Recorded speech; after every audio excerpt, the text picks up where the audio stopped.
Thank you. I'm delighted to introduce you to the Flume Catheter. My name is Pam Newcome. In the ideal world, no one would ever need an indwelling urinary catheter. In reality, though, tens of millions of patients are forced to rely on the antiquated 90-year-old Foley catheter design that you see on the left there. And as such, they are suffering largely avoidable consequences such as pain, blockage, leakage, and infection. We aim to stop some of those complications.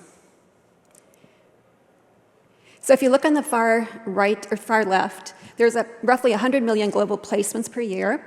And as you can imagine, if you're, say, a long-term catheter wearer, looking at that bladder model, you can see the pointy tip, the constant abrasion of that hitting against the bladder wall would be very uncomfortable.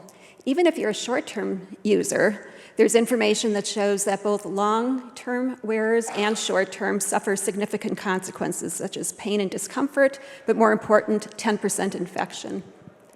And that's despite the industry's focus over several decades on coatings as a solution to infection. A large European study showed that that made absolutely no difference. There have been some recent advancements looking at addressing the pointy tip. You can see in the far bottom right, here's an example of a dual balloon catheter. You can see it's rather bulky, and it's kind of complicated. It requires the filling of two balloons in a certain sequence and with different volumes. And as you can imagine, there's a significant staff training involved with that. Our product, we believe, is a very simple and intuitive solution to that. Our balloon cushions the catheter tip upon inflation. And the goal there is you have a soft, compliant balloon that's touching the bladder wall, not a rigid tip. Our drainage holes are inset and protected below the balloon base. And the goal for that is to improve drainage. There's always a sump of festering urine that can't be drained with the traditional catheter. Our drainage holes also should aspirate in less tissue. And as you can see, it was nearly half the length of a Foley catheter. As importantly, it's very simple. There's no staff training involved, so no learning curve whatsoever. We have FDA clearance for both the urethral and the suprapubic indications. We had a limited launch back in late 22. With our first version of the product, we gained tremendously valuable feedback. We have now incorporated that into our next product, which we are just in the process of introducing now. We've transferred our production to Well-Lead, one of the largest catheter manufacturers in the world.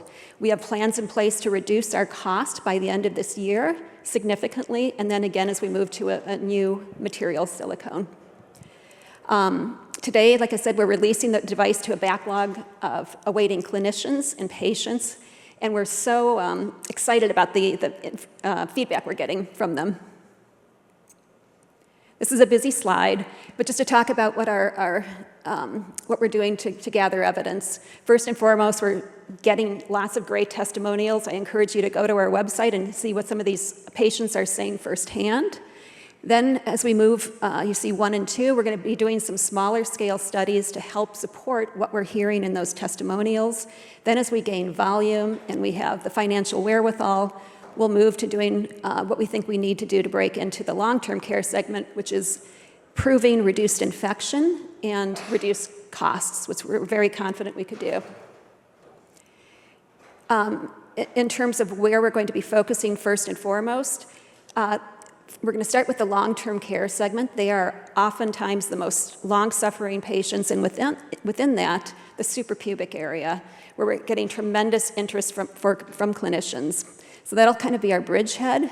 As our numbers grow, again, we'll move into the short-term acute setting where we'll be gathering more clinical data to help support that entry. So where are we at right now? We are looking to scale to break even. So second half of this year, we're going to be looking for a $2 million seed round, and then accelerate to a $25 million exit, probably through Series A in the second half of 2026. And the goal there is to fund some of those clinical studies that'll help us break into the larger acute market. So if you're interested in learning more, please seek me out afterwards. I've got some product with me and I'd be happy to show it to you. Thank you.